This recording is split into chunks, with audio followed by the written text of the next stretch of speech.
Liza Zimmerman, really nice to meet you.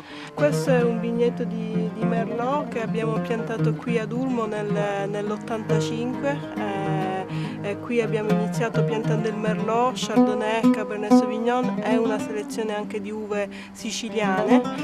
Nel 95 abbiamo inaugurato la cantina dell'Ulmo. Ulmo è il nome di questa contrada.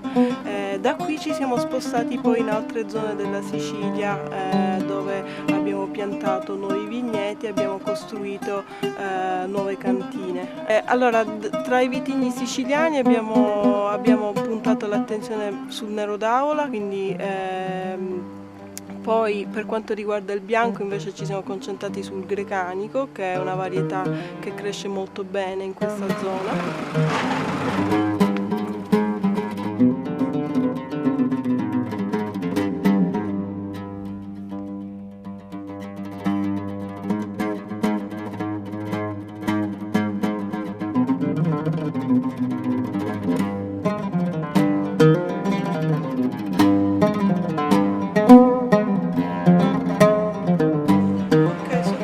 È il Merlot che viene dal vigneto di Maroccoli di quest'anno ovviamente.